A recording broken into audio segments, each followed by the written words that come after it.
Hello and welcome to the Daily Roto Premium NBA program. This is the Tuesday, June 22nd edition. Andrew Barron here, Christopher Pacheco here. We're going to just kind of talk about a little of this, a little of that. We will, of course, touch on the conference final series and their DFS relevance or lack thereof. There's just a lot going on in the NBA right now. We've had some big trades already. The NBA draft lottery is tonight, and there's some wacky stuff that could go on there because a lot of bad teams traded first-round picks and did not get any better. So there's a lot of potential stuff to go on there, but mostly, Pacheco, wanted to see your face on camera. How you doing, my man?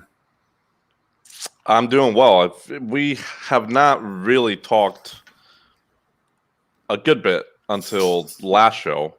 I want to say, if I remember correctly, this last time we really dug in deep into these games and stuff. The last series would that be the semis? Yeah, right.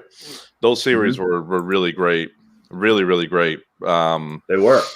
A lot of drama, lots of game sevens. Brooklyn, Milwaukee, Philadelphia, Atlanta. I thought Utah Clippers was definitely destined to go 7. It's really interesting how that kind of turned around in terms of, we had mentioned how the Clippers it was going to be really tough for Utah given the way that they play and match up against them, and then I think the most surprising thing was them winning those 2 games without Kawhi around. It was game 6. They were down 72-50 at halftime, and then just I don't know. Man had an out-of-body experience. Yeah, it wasn't so much the Clippers advancing. It for me, at least, as a surprise, it was more like, wait, they just won both of the games that Kawhi wasn't around, and one of them was at Utah. And I don't think that's a hot take. I just think that was the most surprising thing of how that series turned around. And I thought, Utah not making adjustments, not making the necessary adjustments. I think, as you've seen right throughout these playoffs, Andrew, I think the teams that are really late to the adjustments or just not adjusting in these tough matchups, they're home right now, actually. Yep. And I think the last team remaining that I think could have some of that is Milwaukee. I when I look at Milwaukee, I'm always scared of, well, are they going to be too late to adjust or just not adjust at all? Right. It's wild because Milwaukee is, they're the favorites at this point, but it's been just, war of attrition. All the big stars are gone, like Steph lost in the play-in game. LeBron and AD were too banged up to take care of business against the Suns. Obviously the Brooklyn disaster last round. I mean, not disaster, whatever. Yeah. Kevin Durant, incredible player. It's really hard to play with James Harden on one leg and no Kyrie, and they just kind of ran out of gas. Durant actually ran out of gas. He had that incredible shot where, if he was a half an inch further back, they would have won the series on that insane shot to tie it instead of win it. And then he tried to do the same thing at the end of overtime, and he played 50 minutes and just didn't have his legs. He was cooked. But what a series for him. I think, the Bucks should, in theory, be able to handle the Hawks pretty easily. I think the Hawks match up better against Philly than they do against Milwaukee. And also there's the Bogdan Bogdanovic injury, which would be a real problem for them if that ends up being a big thing. But yeah, I mean, the Utah. So to go back to what you were saying about Utah, it's hard to tell, man, because they were such a great regular season team. I really liked them a lot. I like the Clippers more. That is so for my personal brand and what I've talked about. I just think that they're this incredible team. I have a used car on them to win it all this year. So the Kawhi injury was not my favorite thing to have had happen, but they made the adjustments. In game 1, I was so frustrated. I was so frustrated with the Clippers just messing around. They started Zubac. I don't believe they started him, but they played him 20 something minutes in that game. They kept him out there over and over, and he was just getting how many times we said on this show all year. It's like you can't play centers against the Jazz. Like they're just going to carve you up offensively if you do that. And he was just a turnstile for Donovan Mitchell. Like it was just they got him switched onto him every single time. They put Gobert would come and screen. Zubac would end up getting stuck, having to try and get Mitchell, and he would just blow by him or pull up. He was shooting incredibly. He hurts his ankle. That's a problem. Conley was never quite right for the series. And then both of those guys are really small, and Bojan isn't particularly fleet of foot. Royce O'Neal's like decent defensively, but like they just didn't have any perimeter defenders. So like Rudy Gobert ran out of things to do. It's not his fault. Like he is the last line of defense, and he's incredible at that. But if these guys, like the Clippers weren't even really doing it with actions. It was just straight up like, Reggie Jackson taking Mike Conley off of the dribble. Donovan Mitchell got absolutely destroyed defensively in the last 2 games. And he had a bum ankle. He's not a good defensive player anyway, but he was atrocious. And so like, Paul George or whoever could just get right by him. And then Gobert has to, when the Clippers are playing 5 out like that, Gobert is on one of the guys in the corner, right? That's his primary assignment because they're not putting Zubac out there or DeMarcus Cousins for good reason. So Gobert's assignment generally was Terrence, especially in that game with the crazy comeback. His assignment generally was Terrence Mann. So one of the Clippers guards would get one-on-one penetration against their man, just beat him off the dribble. So Gobert has to go help at the rim. And then when Gobert helps, yes, he deters people from shooting layups at the rim. And then PG or Reggie Jackson or whoever, straight, easy pass to a wide open Terrence Mann in the corner. The Jazz understandably were like, this is the least of the evils we have here. So they let Terrence Mann shoot wide open threes. He was Gobert's guy, but he had to go help elsewhere. And, he hit him that game and he was awesome. And, NBA players will hit wide open threes. It can be a little bit tough there, but it's not Gobert's fault that the defense was so bad, really. He's really good. It's just, they don't really have anybody else. And, and it's just not his specialty either in terms of, what he does really well is protect the rim like no one else, in the NBA. But yet in this matchup, it wasn't necessarily that. As you mentioned, it was going over to the corner and guarding Terrence Mann. And that first half, Utah was cooking and shot the lights out of the ball, right? You could also just kind of boil it down to one half. Utah shot incredibly well. In the second half, if the Clippers missed 10 shots, I'd be really surprised. It just didn't seem like they missed. And obviously, some of those looks were really, really good. But they should not have shot that well either. I mean, that's just kind of common sense. So in one way, they did run hot. They did run really hot. Also, a historically good 3-point shooting team. So there's they are that good, not that good, but they are incredible. So yes, they are that good, but not that good. In that second half, and then you get 39 points from Mann. You get 20, I believe it was 27 from Reggie Jackson. Who's been awesome all playoffs. But that's just too many points to those two dudes, and the majority of that came in the second half, where Utah felt like, okay, we're moving on to Game 7, and the Clippers were like, no, we're still in Game 6, and so kudos to them. I was still pretty darn surprised, but even with that said, Andrew, I still think that the most surprising thing I think for me in those series was, frankly, Philly losing to Atlanta. And I know that we had talked about that on the show and we picked Atlanta, but it was also with the thought of Embiid being completely hobbled, which he wasn't 100% healthy. He also looked much better than I thought he would look during that series. Played every single game, even though he was questionable. I was surprised. I was surprised. And Atlanta beat him just outright. You know what I mean? Atlanta beat him outright. And now I think Philly has to kind of reevaluate things. Obviously, can we please move on from? Well, let's just give Ben Simmons and Embiid a try again. Can we just move on from that?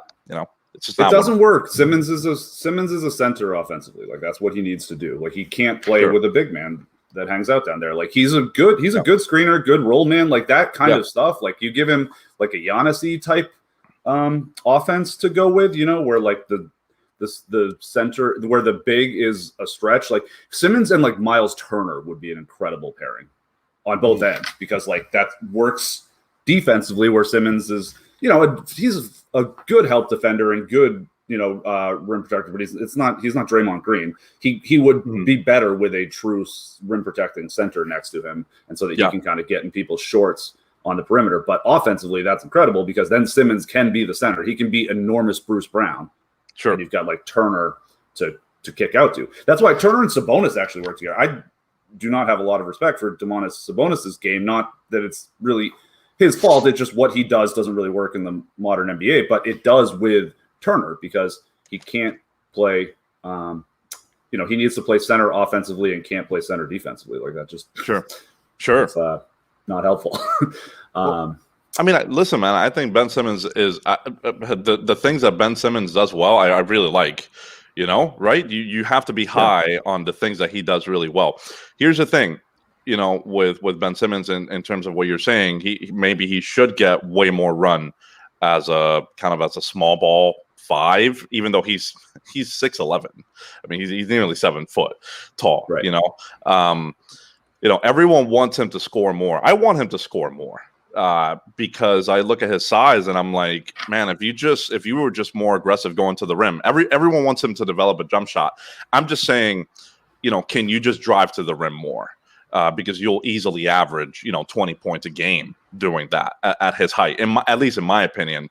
But here's the thing, Andrew, you know, we're now in this is year 4. I'm not going to count the rookie year because he was hurt that year and didn't play a single game. So I'm just going to say, you know, this is his 4th legitimate year in the NBA, and you know he averaged 15.8 points per game in his rookie season, 16.9 the year in year 2, 16.4 in year 3, and then this year 14.3. And it's one of those things that it's like, okay, you know, instead of us thinking, well, he's going to improve, what if I just told you that this is who he is, you know, instead. And it's even worse in the playoffs. He did not take a field goal attempt in the 4th quarter of games 4, 5, 6, or 7. You know, and I'm not saying that that's right. I'm also just saying that like we are about to be in year 5 of his career, and he's going to be 25 in this upcoming season. You know, I think there's a case to be made here that can he become a bit better of a scorer? Absolutely. Absolutely. Will he average 28 in the next few years? Yeah, I'm going to go with very likely not. Players just don't make leaps like that from averaging the points that he does. Dude, I'm telling you, I really like Ben Simmons' game.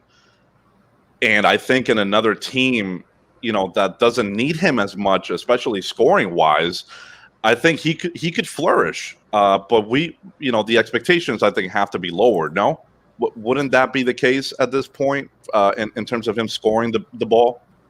Yeah, and listen, here's the thing. Actually, talking about Ben Simmons is all well and good. I think the lead that we are burying here is that Joel Embiid's prime is potentially being wasted. Like Simmons is not a good fit with Embiid. Embiid,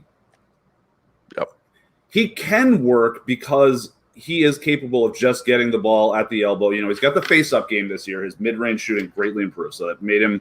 That's what really catapulted him to the next level offensively. He's capable of just kind of going to work on his own. But when you surround him with Matisse Thybulle and Ben Simmons, and then like teams will just double him. You know, and like that's still not going to be great to stop him. But Embiid you should build an offense around Embiid with spacing and shooting. Like, just do it. See what happens. It would be that's what he needs. And I don't know. Like, they could be. I don't know. I think that you have to do something like that. So if you can, we're discussing a few potential Simmons trade ideas the other night. Something, you know, like if he goes to the Kings in in like for a Harrison Barnes or Buddy Hield kind of deal with Richaun Holmes isn't expiring and could step in to replace like Dwight Howard. That's a different kind of center, but Howard is an unrestricted free agent, something like that. I just think you need to play more you need more Seth Curry types. You need more guys that can shoot the ball around Embiid to let him do his thing. Sure. Simmons isn't working it. I don't love Thybulle. I've been a little bit perhaps unfair to. Obviously, he has like less than 0 offensive games, so that's a problem. But his defensive game is very impressive in flashes. Like he mucks things up like crazy. He causes so many turnovers. He's got the crazy long arms. He can recover. Yeah. He, blocks and steals, ungodly. I don't really want him out there in crunch time, especially not against the Hawks. Like he fouls like a center, and he cost them that a bunch of people's, Tobias Harris shot like 25%. It was on a lot of different people. Yes. But he made that stupid foul on Kevin Huerter when they were down 3. With less than a minute left. It was a 3-shot foul, and he hit him. He went to go back for it. Huerter was taking the shot. It wasn't a great look for him, and Thybulle just smacked him. And it's like you can't be that aggressive all the time. It can be really detrimental. And he's not as a one-on-one guy. He's not shut down either. I did not particularly care for it when they had him on Trae as his primary assignment because he is good, no doubt. He's a good player to slow down someone like Trae. Absolutely. Yes. He's way better at help defense, at getting into passing lanes, at screwing things up elsewhere. And he fouls way too much. And Trae is the best guy in the league at drawing dumb fouls. So that seemed a little silly to me. They had trouble with Trae all the way around. There's no shame in that. Trae is amazing. I was losing my mind when he wasn't on the All-Star team, and it looks even dumber now. So. Well, Trae was horrible in terms of efficiency that Game 7, and they still won, which I thought was inexcusable. They still kept shooting, and kind of like Drew Holiday in that last game, he was egregious. But then in the fourth quarter, huge buckets at the end. Yep, some really big buckets. And Young made a 3. I thought late in that game where it was almost like the Philly kind of gave him the space because he was struggling, and you give him credit for continuing to be aggressive and looking for a shot because I still think it counted when it mattered most. And I definitely thought Doc was horrible in that series. I definitely wanted to mention the Ben Simmons thing because I know that it's been a big topic of conversation. But Doc was bad. Bad. Just flat out bad. Thybulle, you mentioned George Hill was down there in crunch time. Simmons played he probably played a little bit too much. Probably should not have played as much with Maxey around. They had to rely on Tyrese Maxey, who had the one he was awful in Game 7 too. That's a kid who also can't shoot that they're trying to rely on to close a Game 7 for him. And I know Shake wasn't, Shake also, who I thought was the other guy that could potentially get some of those minutes too. I didn't think he was particularly great throughout that series at all, and that's why he wasn't playing much. But he can shoot, right? He can actually shoot a little bit, and even in contested shots, he can make those. But it was bad all around, Andrew. To lose in 7 at home against Atlanta with Trae Young shooting bad, you have to have a lot of things go bad, or just do a lot of bad things. And I thought that's what Philly did. They just did a lot of bad things, including coaching. Yeah, it wasn't great. So let's turn our eyes forward to these conference finals, which I don't think are going to be as competitive as the last round was, unfortunately. I think the Bucks should be pretty big favorites against Atlanta. Sort of mentioned that earlier, but let's talk about Suns Clips because that is happening tonight. Yeah. There will be a game. And I think the big difference here is that the Clippers defensively, like we talked about a lot, were really able to give Utah a lot of problems just by switching everything. Get Zubac the hell out of there, play very small, switch all this stuff so you're not allowing the initial penetration, and then Rudy Gobert is not punishing that. That's just, he's a good offensive player, but he's not a guy, like if you give him the ball in the post, like he can't do that. And I saw some people frustrated in NBA Slack about like, Gobert's like, 6 inches taller than anyone on the floor. Why doesn't he just dunk it? And it's like, that's just not how it works. Like, you still need to have a move. Gobert doesn't have any individual moves there. Like, he's a really good like alley-oop catcher because he's so tall and is the 9'7" standing reach. But like, you can't just give Rudy Gobert the ball down low and have him. Yeah, he can't dribble. Like, whatever. A lot of centers can't dribble, but like, he gets stripped often. So that switching system worked really well because Gobert can't punish it, and that way, assuming Zubac is not out there and you're not switching him onto Donovan Mitchell, then you're switching, it's moving from Terrence Mann to Paul George or to Marcus Morris on Donovan Mitchell, and you're keeping him out there and like not letting him just like get blow-bys. And so you can't really take advantage of that. Long way of saying the Suns are not that. And that is a very difficult situation. I still think the Clippers will mostly do that because it is the lesser of two evils. Like, if you go big and you play Zubac, or you play DeMarcus Cousins, which was hysterical and went really well for like 2 minutes and then went really bad for like 10 minutes, but he was good enough in the first 2 minutes that Lou just kind of left him in there. I think Lou can adjust from that. But if you switch, or if you bring in a big and just have them like when you have a big like that, you're not going to be able to really switch. So what happens is, like, when Ayton comes up and sets the screen, Zubac or Cousins or whoever would have to like lay back from that a little bit, as opposed to like getting up there to where the action has. So then whoever Booker's man, which would be Terrence Mann generally, is chasing him around the screen, and Zubac is dropped back towards the rim, and then Booker just walks into a mid-range shot. So like, playing big is not really going to work either. The problem for the switching is DeAndre Ayton is a much better offensive player than Rudy Gobert, as far as like just that around the rim, like big guy getting it there. So like, he can attack a switch, which Rudy Gobert could not. So I think the Clippers have a bit of a conundrum there. I still think they will go small and switch everything, just because you'd rather take your chances on Ayton getting a million post touches over just letting Devin Booker and eventually Chris Paul walk into 18-footers, which they're like, I don't know, two of the 6'8" best dudes in the league at hitting 18-footers. You do not want to allow that. So I think that they'll continue to mostly go small when they can.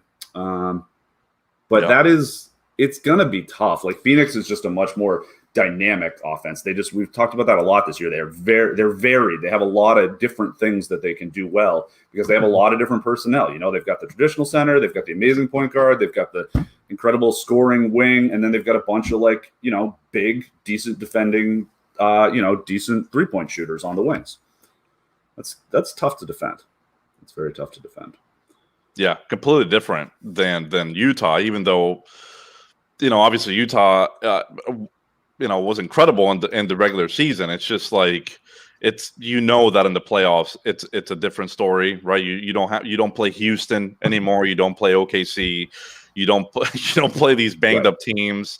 The playoffs are a completely different story, and I think Phoenix demonstrated throughout the whole regular season that they were a very sound team on a lot of areas, pretty much across the board. Phoenix was a very sound team. So it's not shocking that in the playoffs they have been just that, really good in pretty much all areas. And whereas Utah had some flaws and had some pretty clear flaws. And I think the Clippers, credit to Ty Lue for making those adjustments and sticking with them, continued to push and play small and make them uncomfortable. And I think that eventually won them the series. I do think that Ty Lue deserves a lot of credit for making those adjustments. Even if it didn't work, even if it did not work, I thought that those were the necessary adjustments that they needed to make to get out of that series. The problem becomes in this one, Andrew, like you very well stated, It's just like, what adjustments can you make to beat this Phoenix team without Kawhi out there? And obviously, it looks like Phoenix is not going to have Chris Paul tonight. They're definitely not going to have him for tonight. So that's official. The question now becomes, how much longer is he going to be out? Because I still think that the Clippers can absolutely hang around and potentially steal some of these games without CP3 out there. But it feels like it's definitely going to be tougher when CP3 is back. I still think that Phoenix, I still think that Phoenix punished the Clippers like they should have with Ayan down there in game one. The things that I wanted to see from Phoenix in game one, I saw them. They did all the things. The things that I wanted the Clippers to do in that game one, I thought for the most part they did them. I thought, Zubac played almost 20 minutes. Cousins got a lot of run. I don't know. That was horrible. That's the way. Cousins ended up like minus 11, and he looked great for a few possessions. It was good offensively. You cannot, like, the second Devin Booker and DeAndre Ayton came back in there, it's like, what is DeMarcus Cousins doing out there? Like, okay, against Saric, like he can do a bunch of offensive stuff, and they're not going to get like totally cooked by the second unit shooting wise, but. Yeah, if Devin Booker or Chris Paul are out there and DeMarcus Cousins is, then like Lou is just being completely derelict of duty. So I thought the Suns did more of the things that I thought they should do in that first game. I thought the Clippers, with some of those adjustments, like not playing Cousins potentially at all or playing Zubac less, even though it's going to be tempting because Ayan is going to be down there, causing a lot of troubles. I think they're going to have to make those adjustments tonight and could potentially, steal this game. I think so too. I don't have high hopes for them in the series. At some point, CP3 is going to be back. If Kawhi isn't back, and it doesn't sound like he will, this sounds like it sounds like at least a potentially not a major thing, but a major enough to keep him out of the rest of the season. I don't think the Clippers can really get through these series. I don't think they can get through Phoenix, and I certainly don't think that they could get through Milwaukee. Yeah, I think that's probably right. I don't know. I'm with you. I think tonight is like a really good chance for them, and I think they could have. They could have won the last game. That just became too much at the end. They also got, what a brutal schedule for them, because it was like it's like a TV contract thing. Like ABC needed to have a Sunday afternoon game. So like the Clippers won game 7 with that or game 6 with that insane comeback on Friday night, and then had to play at noon on Sunday on the road. Yeah. Like that sucks. That's rough. And they did, Paul George was incredible the first 3 quarters, and then in the fourth, like Booker, they were like dueling each other to a draw, and then in the fourth, Booker really took over. They also allowed a ton of that mid-range stuff. So, and that was partially too in game 1 is Marcus Morris got injured, which if that was true, I think they're dead, because then they can't play small anymore, and then they are just going to give up a million mid-range shots to Devin Booker, who is probably the best mid-range player left. Like Kawhi and Durant are better than him at mid-rangers, but like they're not playing. He's incredible at it. But Morris is not even on the injury report for tonight, so he should play. And assuming he's full go, I do like it. It also, speaking of the Ayton thing, if the Clippers are playing small, Ayton has gotten a reputation over these first 2 rounds in which he's played very well and talked about like specifically matchup-wise why he would be able to. But Ayton defensively had good matchups. Like he's a good one-on-one big defender, right? Like he's good against Jokic. He was pretty good against Anthony Davis. Yes. He doesn't have anyone to guard in this series, and they're going to put him in. If they put him in pick and rolls, and they do the 5-out thing, like you want to make fun of Rudy Gobert for last round. Like Rudy Gobert is way better at having to deal with what he was handed than what DeAndre Ayton will be.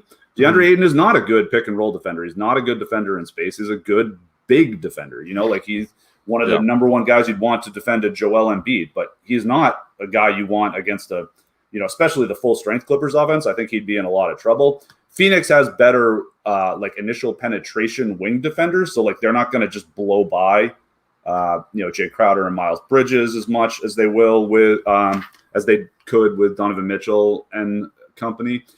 But Ayton, I think, could really struggle on the defensive end, specifically if there's no Zubac or Cousins in there and he doesn't have a guy that he can hang around the rim to defend. So I think the Clippers have to go small, and hopefully Marcus Morris is okay. But I think if he's good and can play the whole series, like, Nicola Batum was a really good defensive center in that Utah series. He was awesome. Mm-hmm. And I think that will work. I think that will work for them. I think they have a good shot tonight. I think they're really in trouble when Chris Paul comes back and if Kawhi Leonard's still out. But for now, I think they could steal this one. Yeah. Well, I think that you're right in terms of they definitely should continue to play small and really punish Ayan. He's definitely not Gobert. And he definitely can't close out like Gobert can, and he's not great at it, but Ayan is definitely not as good. So think about that. But I do think that Ayan can really punish them on the other side of things, and I think that could keep him on the court. Because with what you're saying, it feels like it's okay. Should we be looking at someone else for in terms of DFS for value if Ayan gets played off the court? And that would be the case if he's just if they're not using him offensively like they should, or he's not really being active on the boards, which I'm just not expecting that. I am expecting him to be a presence down there, rebounding and offensively. They need to exploit those matchups, those small matchups. If not, then you are looking at someone else potentially getting minutes. And that's where it gets tricky, because if it's Saric or if it's one of these kind of, what would you call it, smaller ball centers, I guess. Right. They're not great defensively, but they could certainly steal some minutes. Frank Kaminsky, I guess, being another. I don't feel great about him defensively, but no, and I don't really.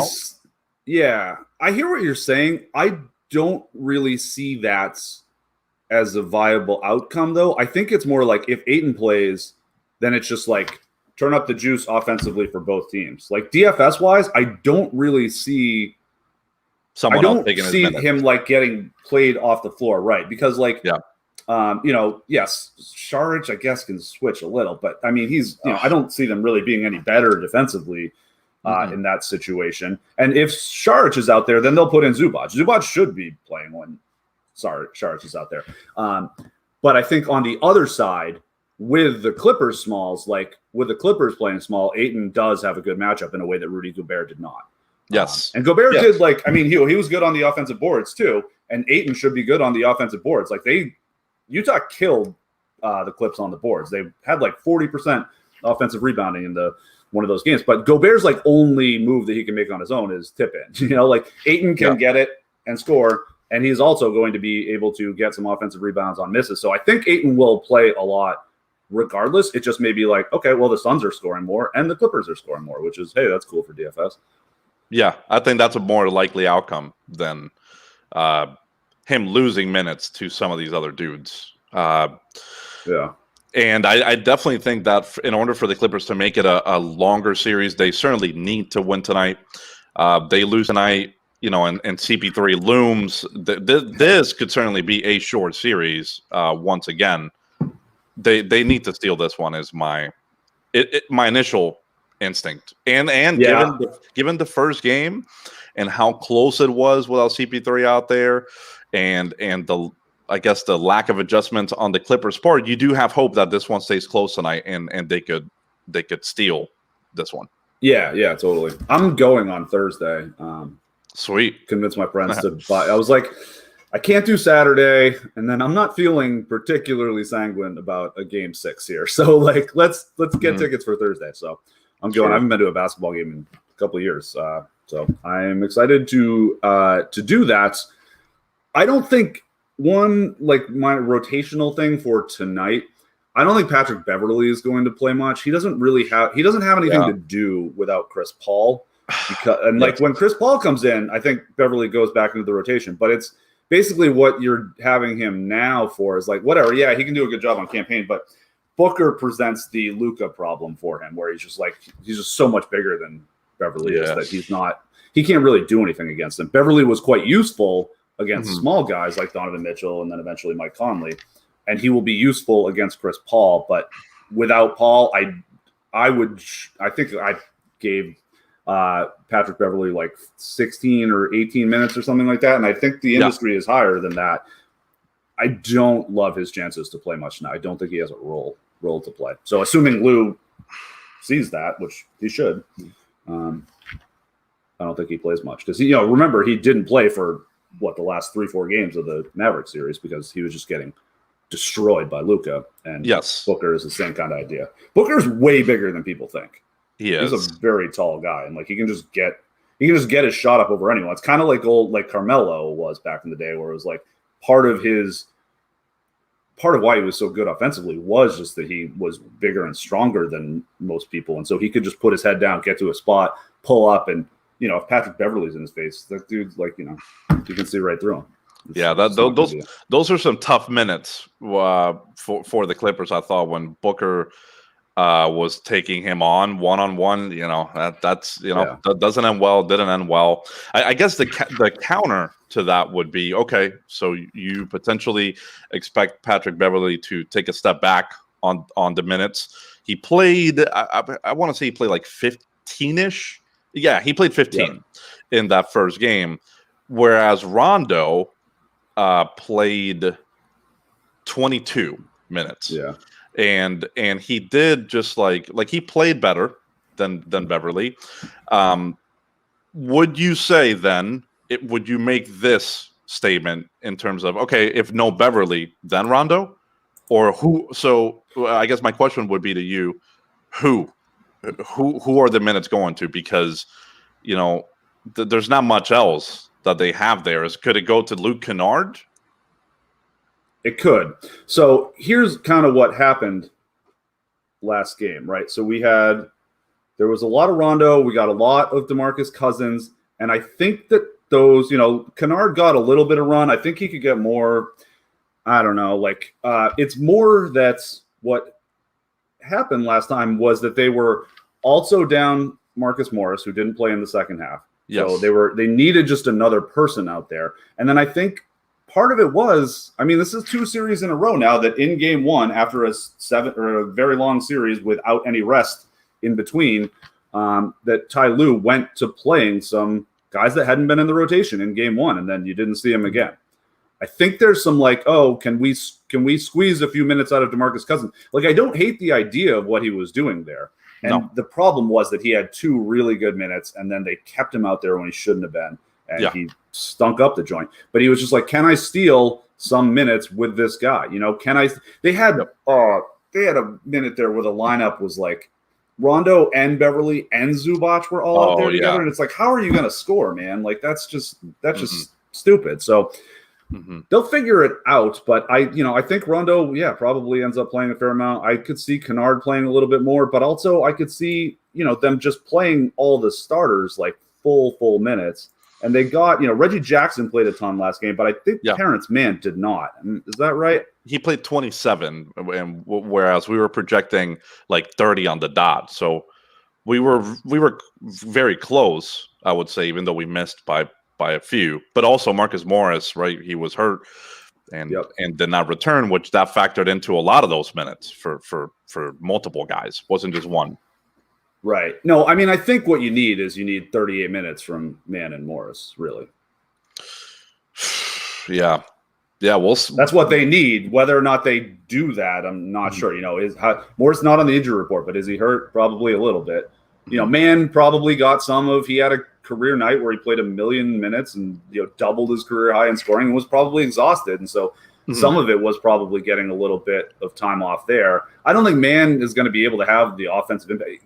He is going to be the primary guy on Booker. So that's not necessarily it, but that's tough. That's tough. And to your point, he had a 6.7% usage rate in that game, and it's like, it feels like that's also not going to work.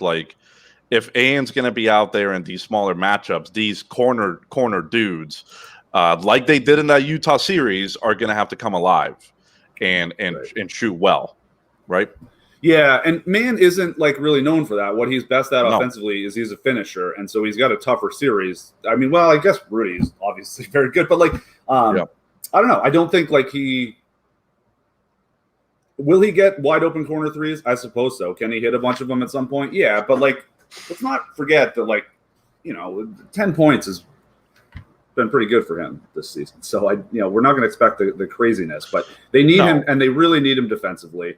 I think it's going to be like, can Marcus Morris, who was incredible from three in that Utah series, can he hit his threes? Can Reggie Jackson continue to play awesome? And can Paul George, who has been absolutely amazing for like 5 games in a row in the playoffs? Whoa, weird. Whoa. So it's really going to come down to that. And can Batum keep playing this incredible, his really good defense? Mm-hmm.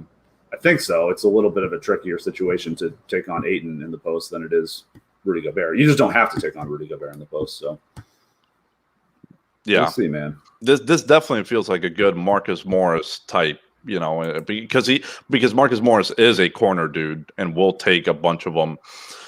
We'll take him above the break too. Yeah, he's got no problem. No, he's got no shame. Kind of like Reggie, he'll just, okay, Kawhi's not here, then I'm the captain then.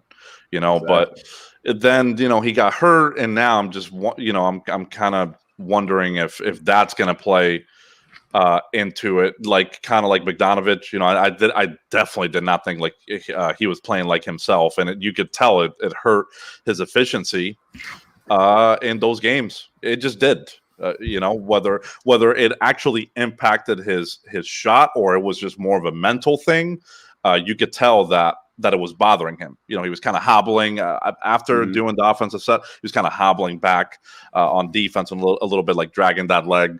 So that's something to consider, I guess, with Morris, because I wanted to take advantage of that tonight. You mentioned he's not on the injury report, so maybe it just wasn't. Maybe it's just not a big deal at all. And if that's the case, then I would want to take advantage of it in DFS, because I think he has this 20+% usage rate upside. I mean, right now we're projecting at 20%, and I believe it was a little bit higher during the regular season without Kawhi Leonard in there. Obviously, Paul George is going to take more of the offense in the playoffs, as expected. But I think there's a little bit more room for upside on Morris, especially if he gets hot. Yeah, I think so too. Pretty into the over tonight, 222.5. The Clippers if the Clippers are going to be competitive, they need it to go over. That's for sure, because they're going to get there with hitting all of their threes, and then can they slow down Booker a little bit, and then Ayton. I think Ayton could have a really good game in a high scoring game. Yeah. So we'll see. We'll see how that goes. This is definitely their last chance if they don't win tonight. I think they're kind of screwed whenever Chris Paul comes back without Kawhi Leonard. You know what they could really use? Who would Kawhi that Leonard, be? sure. Serge Ibaka would be very helpful for them right now. Just to have another guy like that. He's as good as Batum has been. You'd rather have Ibaka as your small ball center. That's what they kind of brought him in there for. But he has had back surgery now, I believe, and is out for the season. Yeah. Had a cool hoodie bucket hat combo on in Game 6. Looked pretty rad on the sidelines. So it's a cool looking dude, Serge Ibaka. Yeah, it's a big loss. Certainly a big loss for them, especially in this series. Like you mentioned, I definitely think they could use them right now. Right now, he could be used for at least 15, 20 minutes or something like that. I think it'd be a huge boost. But injuries and playoffs kind of go hand in hand, don't they? They sure do. Speaking of injuries and playoffs, the important injuries in the series on the other side of the bracket, Bogdan Bogdanovic, who was only able to play 21 minutes in the Game 7 after hurting his knee, I believe, in Game 6. And they haven't not submitted an injury report for tomorrow. That series starts tomorrow. But if he's not out there, I think they're in a lot of trouble. And I think he'll play some, but if he's really hurt, they just really need that secondary creator. and they don't have it without him. I mean, unless you think Herder's going to score 30 points every game, which, listen, Herder's pretty decent. Yeah. Yeah, no, he was awesome in that game 7. Awesome. I mean, probably really the reason why they won, because he kept them around essentially the whole game while Trey was struggling. So, if Kevin Herter doesn't have that game, they just don't win, even though Philly didn't play great at all and didn't make adjustments. If it wasn't for Herter, they'd be home right now, which is unbelievable. To your point on Bogdanovic, I think he got hurt. It was either game 4 or 5. He played 21 minutes in game 5, 28 game 6. He was already hurt. 21 minutes again in game 7. And now it becomes, in terms of DFS, now this is a little bit of a tough thing to really pin down what is going to happen with him on the minute side. I think the responsible thing would be to project high 20s minutes instead of minutes in the 30s, because it does seem like he's going to be, if he plays, he's going to be playing hurt. But yet again, I thought Embiid would be playing hurt and wouldn't be as good in that series, and look at what happened, right? Like he was still awesome. So the injuries thing is really tough to discuss. It did seem like it definitely affected Bogdanovic and his shot and his playing time as well. He just didn't play as much, wasn't closing the games anymore. That is a really, really big deal, as you're mentioning. We always spoke about Milwaukee. If the series did happen, we always spoke about Milwaukee as a tier above this Atlanta team. My thoughts have definitely not changed when it comes to that. But if you're now removing Bogdanovic either completely or even partially, I think this becomes even tougher for the Hawks offensively. I'm not even talking defensively. I'm simply talking offensively. This becomes a really, really big challenge for them. Yeah, it really does. I think alley-oops are going to be tough to come by because of all the rim protection that Milwaukee has. I do think, Trey is probably the best dude in the league at floaters. Like, he's just incredible at those. So, like, he can get those up, and those are good shots for him where they are not for a lot of other people.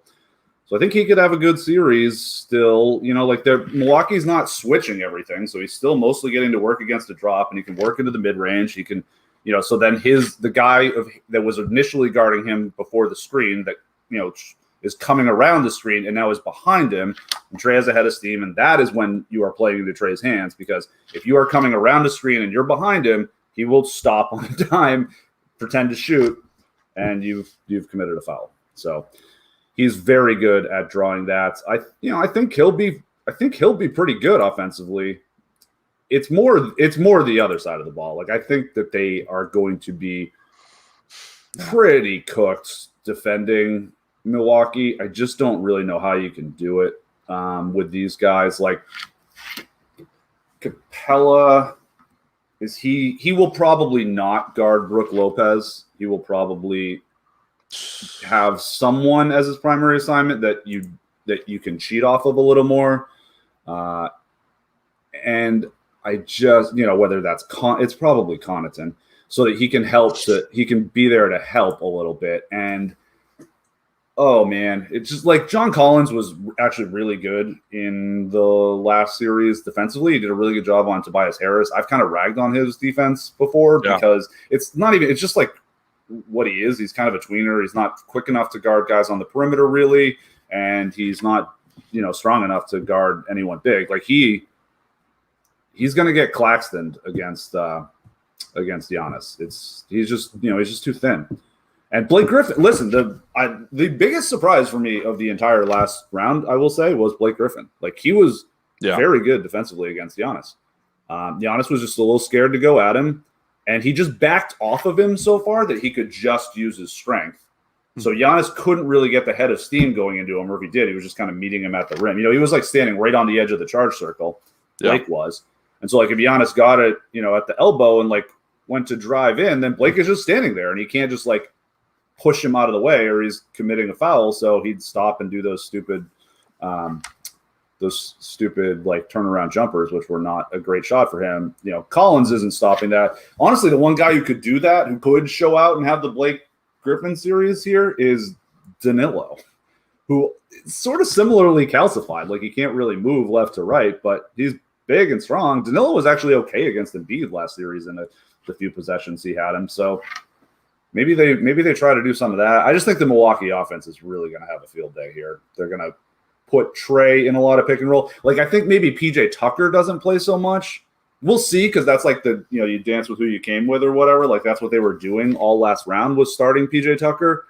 Yep. But that's just asking. That's like inviting someone somewhere to hide Trey. Trey will just guard PJ Tucker. So then he's not getting put into actions as much. And I don't know. Yeah, well, you mentioned Connaughton, which if it's not Tucker, then it's Connaughton, right? Because it's an either or situation in terms of who starts. My lean would be, as of right now, that I think they're definitely going to go to what was successful last series, and I would expect Tucker to continue to start and play the bigger minutes over Connaughton. I think Tucker on the other side of things could just take away someone. It was really tough against Kevin Durant. No one can guard Kevin Durant. But PJ Tucker is still a very good defender. Great job at it. Still a very good defender, and especially when it's not someone 7 foot tall that can just rise above you. I think Tucker can have a really big impact defensively, whether that be Huerter, whether that be Bogdanovic. I think he could literally just kind of remove some of those guys from this series, which is definitely an advantage Milwaukee, even if Trey can hide on Tucker. I think it's just going to be really, really tough. And to your point on Griffin, I think that was definitely the case early on, and I think Giannis kind of figured it out as the series continued, because he kept just dropping 30 and 40 bombs on them. I think the clincher he had 40 in that game. It wasn't with amazing efficiency though. Like he wasn't. He took a lot of shots. So it was like the raw stats were good, but it wasn't like he was just cooking the nets, which we kind of expected him to. Yeah. No, you're 100% right. And in some of those games, he definitely struggled in terms of efficiency. I think Middleton and Drew Holiday became these type of guys where it's like coin flips whether they're going to show up or not. Middleton had essentially okay scoring totals. Like he wasn't scoring, below 18, 19 points, but like in some of those games, he took more shots than he actually made in terms of points scored. And will that be okay against Atlanta? Yeah, it's probably going to be okay. I was just really surprised that Drew had such a dreadful series shooting wise, and I thought that Middleton just kind of being a complete no-show on some of those games was just like, what's going on here? In that game that he did show up, right, and scored like 38, that game wasn't close.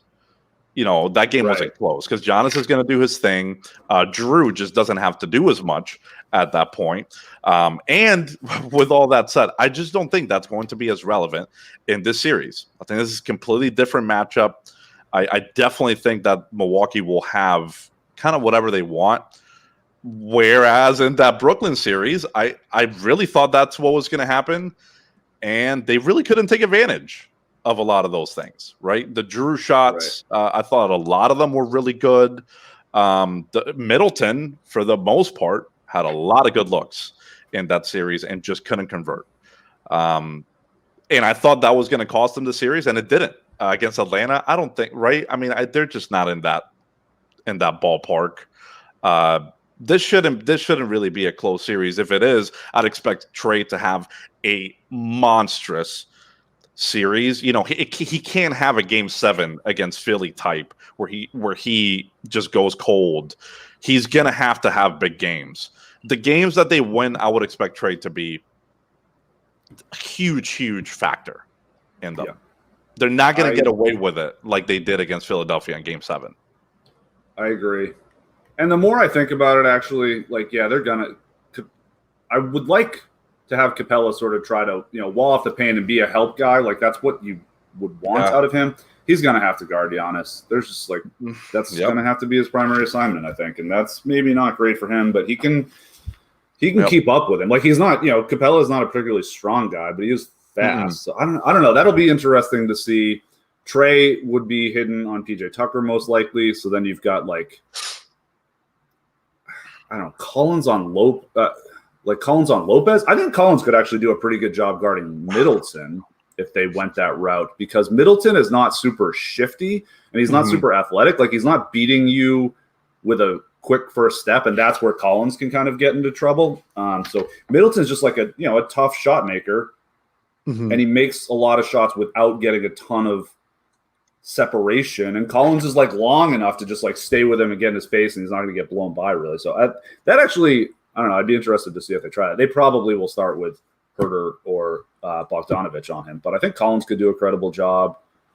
Lopez, like, I don't know, like doesn't really matter. He's just sitting out at the 3-point line for the most part. So it's really like, how can you get help to build the wall on Giannis mostly? And I would think that is the guy you'd want to come to the rescue the most is Capella. But unfortunately, I don't think they have anyone that can get Giannis at the initial point of attack. So they might just be kind of screwed.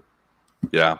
Yeah, it feels tough. Doesn't feel like best case scenario for the Hawks would kind of be like, I guess if you're talking best case, it would be winning the series, or like Milwaukee just getting hurt, something. NBA champion Atlanta Hawks, best case scenario, Yeah, like it just feels like something in terms of injuries or like something that we're not seeing would have to happen for them to just win this series outright.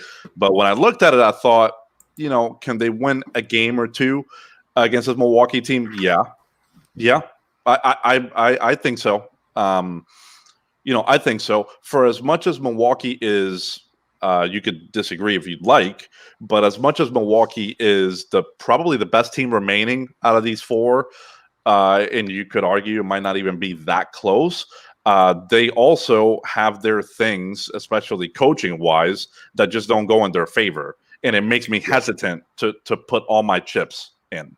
It makes me hesitant to go all in on them. Like, as an example, if it was Phoenix against Milwaukee, like I do really believe that Milwaukee has the best talent. But I also, on the flip side of that, think that Phoenix has a legitimate shot of winning the title if it comes to that. Just because I think so too. I just never really trust Milwaukee to make the necessary adjustments. They made enough of them, definitely. In that series against the Nets, it just always feels like they're so late to that. That against a professional team like Phoenix that has it really, really, really figured out, you can't be late to the game. Against Atlanta, I definitely think that you can be late, and I'm just not expecting them to be able to hang around and win this thing. Best case scenario for me is they win a couple games. Yeah, I think you're probably right. It's a little bit of it's a little bit of a bummer, but a Milwaukee and Phoenix finals would be exciting. And I think that's probably where we're headed. So that would be a good one. Those are interesting matchups. Actually, Phoenix matches up quite well. Phoenix matches up well with everyone though, because of what they can do. They're very versatile, but Milwaukee, they can attack Milwaukee's defense for sure, because Milwaukee switches more, but not much. And so they're mostly like a drop coverage team. So especially if it's Brook Lopez that gets caught in the action, like he's going to have to sort of park back because he can't recover otherwise. And Ayton will just cook him. So maybe they would put Giannis on Ayton at some point. Either way, and then when that happens, you just got CP or Booker walking into mid-rangers, and you don't really want to allow that to guys like that. The mid-ranger is I get it, why it's fallen out of fashion, and they are much less efficient shots, right? When you get 3 points if you shoot it from 23 feet, but only 2 points if you shoot it from 18.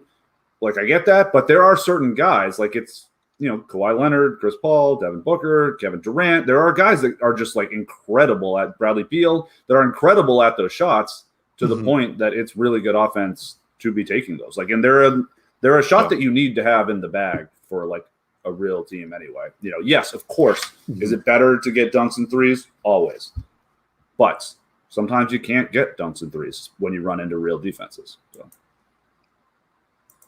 Yeah, I wanted to add that, from a series betting perspective, there's nothing I like. There's nothing I like right now from what I'm seeing in these conference finals. There might be some opportunities, I think tonight, right, in the Clippers Phoenix game. I think there's an opportunity to just bet that game and bet it the Clippers way. So there might be some opportunities to bet games. Series betting at this point, it does feel really just too efficient for my liking, from what I'm seeing on FanDuel Sportsbook. Yeah, I agree. I will say that on am I allowed to talk about this website? There is a website that many people have accounts on that I'm not sure if is legal in the States, but whatever. For our international listeners, Bovada.lv, you can parlay overs and lines, and Clippers money line plus 155 and the over of 222.5 pays out at plus 387, so almost 4-1. And I think those are pretty strongly correlated. If the Clippers are going to win 2 nights, they're going to have to shoot the lights out. So yeah, and they probably will, regardless. I like those overs. And I plus 155 and over 222.5. Yeah, it's almost 4-1 payout. I think that's a decent correlative bet. I'm going to drop $50 on that myself right now. Sweet. Legally, of course, but I don't know how. Yeah, of course. I don't. I don't see a ton of bets I really like either, because I do think the Suns and Bucks should get there pretty handily. But they'll be fun series to watch anyway. There'll be cool DFS stuff. Yeah, all the usual kind of things. But the draft lotteries tonight, man. Oh yeah, I did see that. Let me pull up the odds.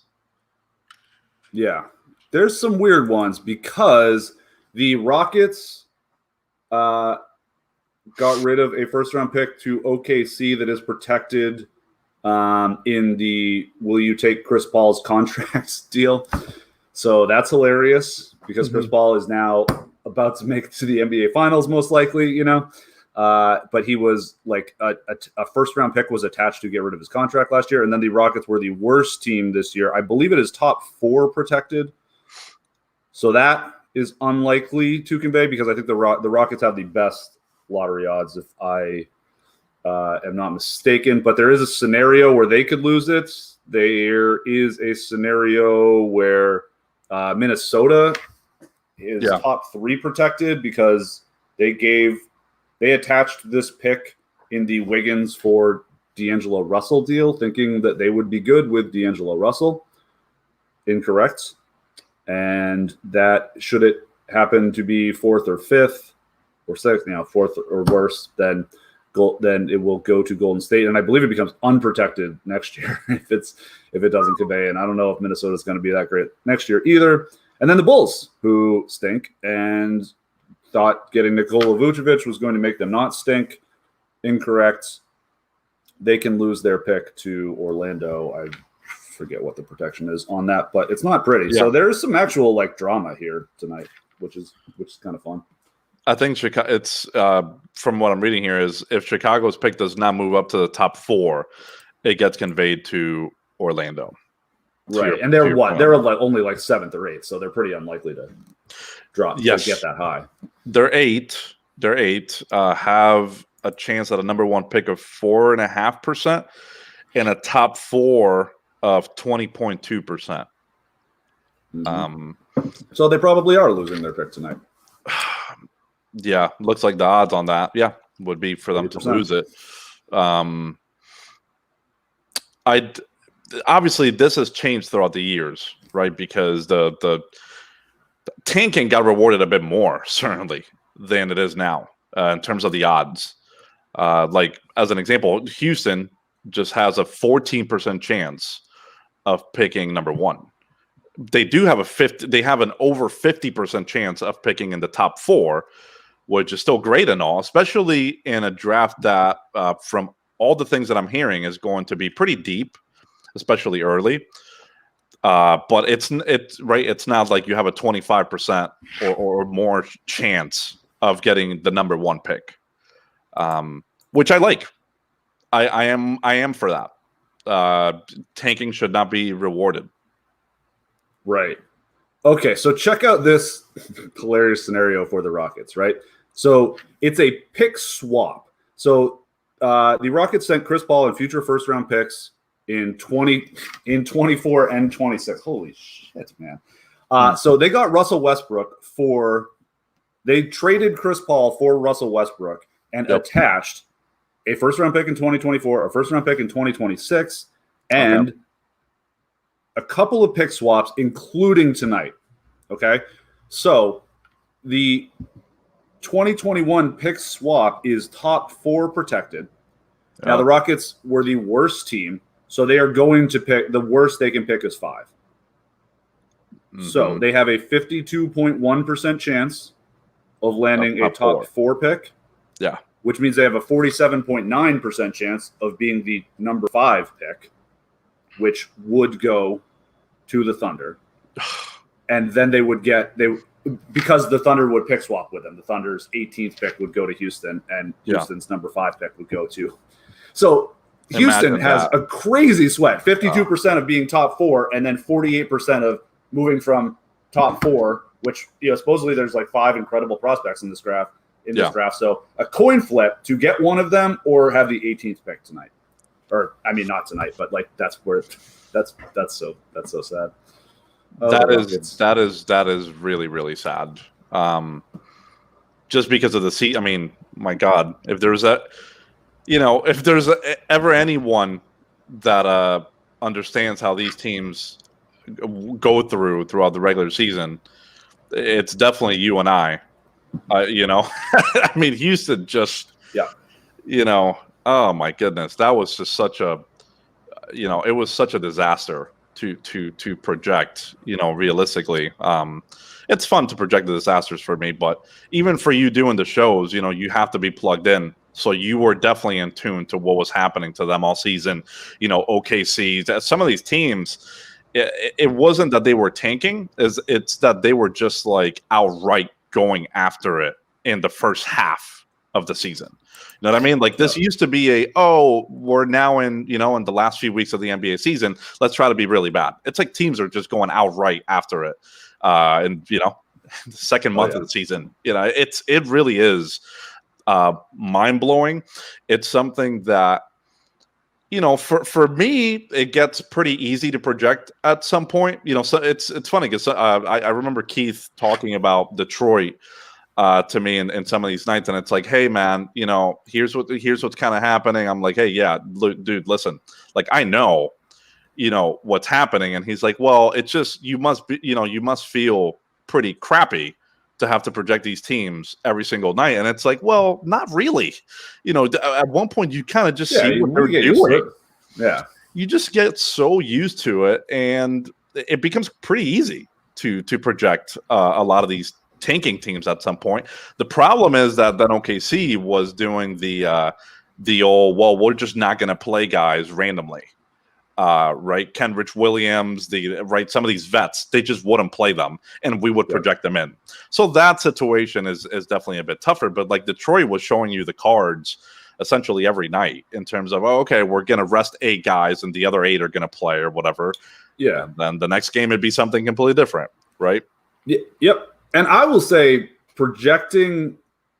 Like, because I've been doing, I did this at other companies before and ran the projection. So like projecting crappy teams rotations is actually what made me understand positional like tendencies in the NBA almost more than the other way around. If you like have a huge background in the NBA, then it helps you to project minutes for teams. But I almost learned it in the other way. So did you. A lot of us in DFS did, where it's like, oh, that is where I realized like, well, if these guys are out, they're going to need these types of guys in here, and that's what this guy does, and that's what this guy does, and so they're going to play, and all that kind of stuff. Like I kind of learned a lot about the NBA from having to do that.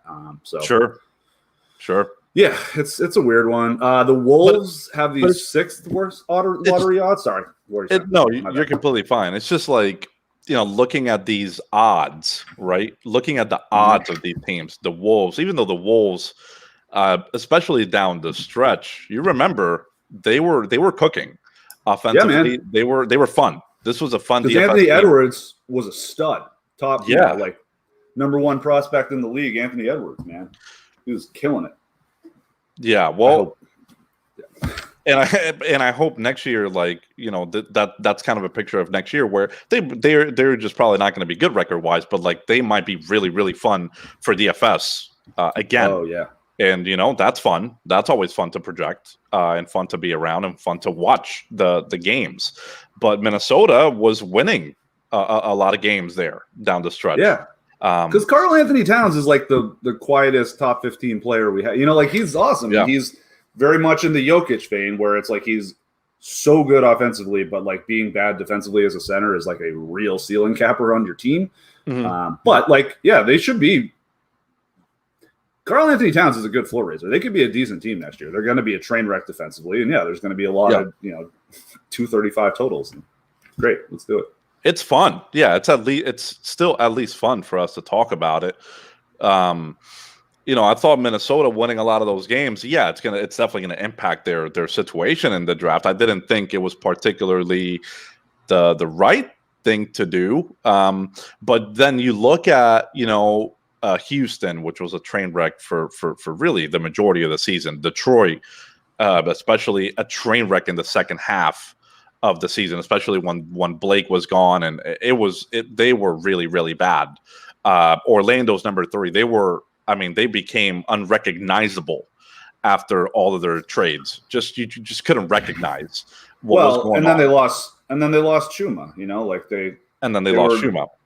Down most of their guys, and then their franchise cornerstone was also out. So, right. So, they were really, really messy after the trades for sure. Oklahoma City looked, competent enough in the first month-ish, and then it was like, yeah, we're gonna do this thing. You know what we're doing here. But then looking at their odds, it's like, man, you guys were this bad, and you tanked this hard. And you might lose picks to other teams because of your situation, or you don't have great odds to land a number 1. It's pretty incredible to see after seeing how bad these teams were. Yeah, OKC had some real trouble. Was it OKC and the Clippers that engaged in the epic tank off on the last day of the season? Yes, it was OKC Clippers. Yep, and the Clippers lost. Yeah, they did. Clippers lost that game obviously on purpose. OKC was also trying to lose, but yeah, it was a complete tank off. Yeah, real problem for OKC. That was not helpful for them. But whatever. They've got a lot of picks. They now have another one. They have the number 16 pick in this year's draft because of this trade with the Celtics. So we've got it was oh man. So OKC also had the worst point differential in the NBA. Houston really ran hot on losing more than they should have because, OKC had a minus 11.3 point differential per 100 possessions on the year. Orlando was second worst with minus 9.1. Houston was fourth worst with minus 8.5. So, Houston, great job on the tank there. OKC, they just didn't have their hearts in the tank for the first half. SGA and Horford were just they were just too competent. So they won a lot of games early, and then they got Pokusevski was the worst. Definitively, it's not a conversation. It is there's no possible argument for anyone else. He was the worst player in the NBA last year. Mm-hmm.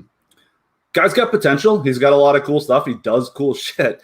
But the amount of usage he had, and how bad he was with it, he was so gross at shooting, just turn the ball over constantly. He is he is the tank commander you want, and he really tried to get them there, but didn't quite make it all the way to the bottom. But they have a number of picks. They have a reasonable shot of getting the Rockets pick at number 5 tonight. They have, it's a coin flip for them to get that.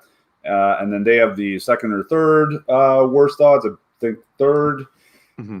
And then they also get number 16 this year because the Celtics and them made a trade of the Celtics sent Kemba Walker and the number 16 pick tonight for, and I believe a future second round like pick swap or something, but whatever.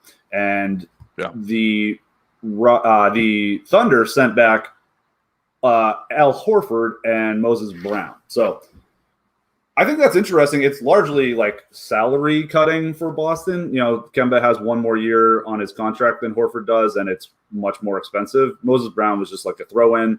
You kind of wish the Celtics could have gotten like Kenrich Williams for that instead, but they didn't. And, you know, they'll see what happens with Brown, I guess. But that was just to make the salaries work more than anything else. It was the Celtics clearly think that Kemba's needs are not going to be the same. And Horford is like, you know, he's 36, but he's still a pretty good player, and he was pretty good with the Celtics. I mean, he was not pretty good. It's not fair. He was very good with the Celtics in years past, and has had a good year this year. You know, it was just a terrible fit in Philadelphia, but he was good this year, and then they shut him down. So we'll see how that goes. He's considerably, you know, he's just old now. What do you think about that trade? You got any takes on it? Well, yeah, I don't think it's going to be much different than what you're saying. Like, I think the belief everywhere was that the Celtics should move on from Kemba. The question was, could they do it? Could they reasonably do it? Get something, get anything, really? Did I love the trade? Probably not. Did I understand the trade? Absolutely. Are there more moves to make? Yes. So it's not completed yet. You know what I mean? It's only the first move. Do they have a lot of moves to make relative to their salary cap? No. There's not a whole lot else that they can do, but it's certainly understandable what they did. And you know, do I from a DFS perspective, do I wish that Time Lord had the minutes and the position to just run away with it? Yeah, of course. You know, I do. From a real basketball perspective, does it make sense that they want to bring in an adult in the room and someone that's not often hurt like Time Lord is? Unfortunately, yeah, that also makes sense. Right, like these things all make sense in my opinion. It's just there is more moves to make, and we'll see what they do. I think ultimately that's what's going to either make that trade look good or make that trade look bad. It's the next moves that they have to make. Yeah, and it's like, do they? You know, can Al Horford look like he did 3 years ago for some of it? Like, you know, maybe not, but like. Yeah. Here's the thing. Like one of the things they really struggled with this past year was creation. Like they didn't have enough passing. So it was just a lot of like Jaylen Brown and Jason Tatum kind of like going one-on-one and trying to see what they could do. And like, they're just, you know, they're good isolation players, but they're not Kyrie Irving and Kevin Durant and Kawhi Leonard, you know, like they're not at that top level. So the offense just got a little stagnant. And when Horford was there, they ran a lot of the offense through him. Like he got the ball at the elbows and like, or even above the 3-point line. And they did a ton of that stuff with the dribble handoff. And like having him kind of be the guy to make the decision. So yeah, they lost their point guard. And now, you know, it's like, is it Marcus Smart? Like they probably end up with someone else at some point. But that's going to be tough for them. But I think the idea maybe is that like, you know, Horford can replace some of that. Kyrie Irving and Isaiah Thomas are not traditional point guards either. They're score first point guards. And so, and Horford played quite well with them in those offenses. So I think it will be like Horford doing a lot of the decision-making offensively, which he's very good at. And he can stretch the floor a little bit. So he gives those guys a little more room. Like, you know, Tyson and Tristan Thompson are just, you know, they kind of clog the lane a little much. But I mean, Tyson could stretch it out a bit, but I don't know. I think it's interesting, but obviously the biggest thing is that they're saving like $10 million next year and then $10 million the year after that for the Horford difference. And then there's another I think it's maybe, I forget if Horford has this year and next year and Kemba has 3 more years, but whatever it is, like Kemba has an extra year at like near $40 million and they're getting off of that. So I think that's the biggest thing. Well, and the Celtics still have, like, you know, in terms of what I'm saying, in terms of making more moves, like they still have Tristan Thompson, right?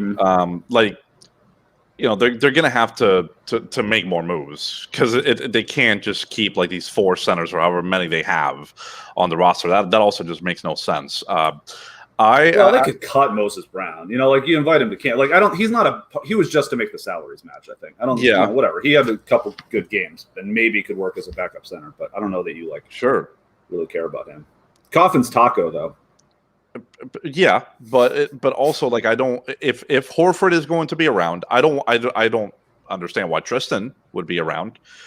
You know what I mean? Like I don't see that working at all. Yeah. And I think he has. Isn't it one more year? He's got this year guaranteed for 9.8. Tristan and Marcus Smart is like 26 million combined. So like that's enough to trade that for Ben Simmons. Yeah, I would like to see. I would like to see like Alonzo. I would like to see like Alonzo in Boston. I think that'd be pretty cool. Just as a fan, I would be in on that for sure. If they can make that work, obviously that's just going to be the biggest thing now. What can they work with, given their salary limitations and their rosters looking a little bit funky right now? Obviously, as I said, there's going to be more moves. I actually have one for you in terms of tonight and what I saw in the regular season. Toronto is picking 7th, it looks like. And you remember that was one of those teams that looked like they could certainly make the play-in at the very least. At the very least, they can make the play-in. And they decided to go the route of tanking. And the second half, rest their guys, right? I think that was a big question in our own Slack chat in terms of, hey, Chris, what do you think? What's their intention? For me, it became pretty obvious early on that they were trying to tank, especially when they started resting their guys. But here's the thing, they have a 31.9% chance of picking in the top 4. You mentioned that there's about, I don't know the number. It seems like there's about 4 or 5, like really, really impactful players in this draft. And obviously it's going to come down to, can Toronto sneak in there and make that work? Thing that I have with Toronto is just like, did they look the part early on in the season? Not really. They did struggle in some ways, and they got off to a really brutal start, if I remember. They also just weren't running good whatsoever. If I remember correctly, in the very beginning of the season. But looking at that roster and looking at how these playoffs have shook out, Andrew, it's almost like such a disappointment to see that team kind of go in that direction. Because I tell you what, with what I've seen in these playoffs, could you have easily seen Toronto and Milwaukee in the Eastern Conference Finals right now? I think so. Given the teams that were a part of these playoffs in the Eastern Conference Final and the Eastern Conference in general, I thought the Toronto's roster was still competitive enough. Now I don't know that Kyle Lowry would be back with them. Like now you just kind of wasted this year. And if you don't get that top 4, top 5 situation, you kind of just wasted it. Well, I think what they were seeing, like kind of to the point that you just made is, so I think the big issue for this Toronto team is they are an incredible supporting cast. There's a lot of very good players on the team. They don't have a star. And, the last time they did, when it was this team, basically with Kawhi Leonard, like they won the freaking championship, I think part of it is like they don't have many avenues to get a star either. Like Toronto's not like a free agent destination, and it's hard to hard to get a bunch of trades. So, I think it's tank and like maybe, do they luck into drafting someone who becomes a star here? Sure.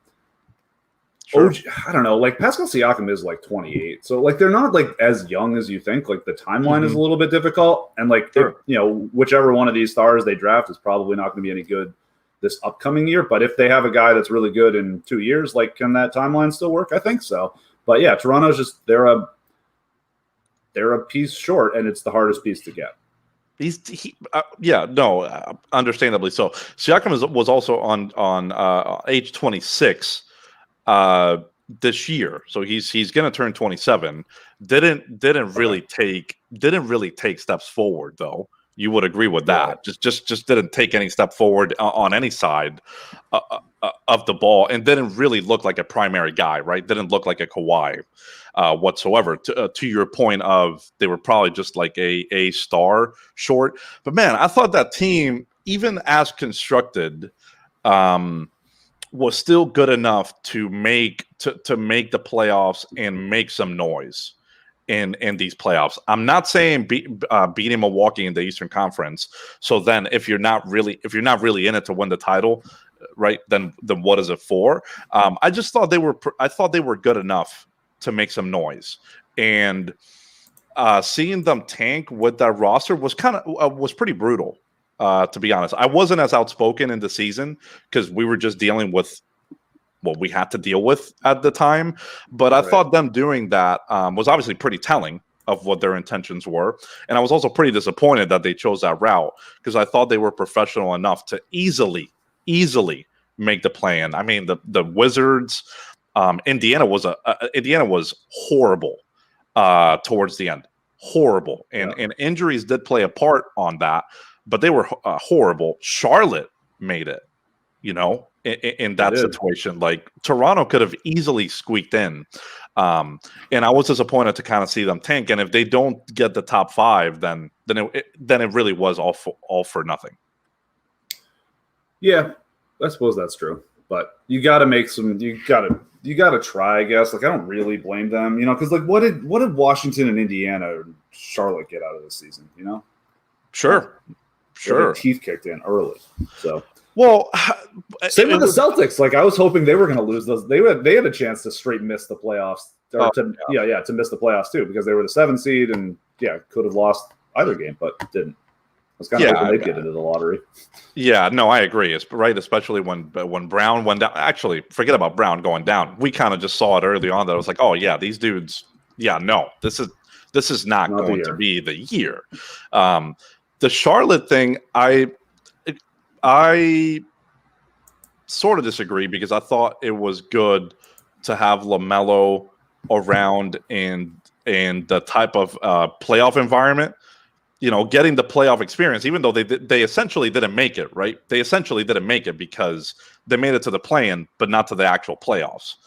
I still think that is pretty key to have the young guys go through that experience. In my opinion, would it have been better if they just flat out tanked and got a better pick? I guess, but I thought they were like competitive enough to make it, especially when Gordon Hayward was around. They were competitive enough to make some noise. They were like top 6 in the East for a little bit there, and I thought the experience for LaMelo and some of the younger guys was pretty cool. And LaMelo was a rookie. Sure, I think it's pretty good. I think it actually makes sense as a Ben Simmons trade destination. I think he would fit okay there. What are you giving up? Terry Rozier and like 1 or 2, depending on how much needs to get thrown in. I don't really know what the league's thoughts on Ben Simmons are, honestly, because the Ben Simmons contract is really, really gross. It's gonna, it's got 4 more years and it's 35 to 40 million a year. It escalates. It's really bad. But Terry Rozier makes a lot of money. He's like most of the way there. And then PJ Washington and Miles Bridges would be the guys that would also get thrown in potentially. I don't know if you need to throw both of them in. You probably don't. And I think Charlotte maybe starts to balk if they have to. Philly absolutely should do that. Rozier, Bridges, and Washington. That would make them a lot better. But I think Simmons with Ball and Hayward as a transition offense, and maybe they get to keep Bridges. That's obviously the guy they would want to the most. That team's fun, and then Simmons can play center, at least offensively, and potentially. I don't know. I'm interested to see what he'd be as a defensive center. I think his instincts are good enough, but I don't know because he can do the run around and play Draymond a bit, but I just don't know if it's like. Yeah, I don't know if he's good enough to be like a full-time center defensively. And I'd still, if it was my team, I'd still want to be pairing him with like a stretch guy who can actually play the 5 defensively. But it would be that's a really good fit offensively, I think, is Simmons with Ball and Hayward and throw in another shooter or 2. Yeah, well, yeah, that's the thing, right? Because Where I would come in and disagree with is I wouldn't want Terry to be a part of that package, even though it would have to be, right, in order to make the money work. In order for this to work, it would have to be Terry or maybe even Gordon Hayward. Yeah, unless it's just straight up for Hayward. I mean, Philly probably does that. But Rozier. My point on Rozier was that, like, then if you're not adding anything else, which at that point wouldn't be smart. You do have to add some shooting. Rozier was like their best shooter. He shot 40% last year from three, with volume, and shot 39%. A lot of off the bounce stuff. This is not just catching in the corner. This is not Miles Bridges shooting or Mikal Bridges shooting 43% from three. This is like these are tough threes. An average 39% this year, attempting 8.3 threes per game. It's tough. That becomes tough to replace, even though you'd have to make it work and then bring in a Seth Curry type, which they just don't grow on trees. No, what I mean? Don't. But that's tough, right? But Hayward can do that.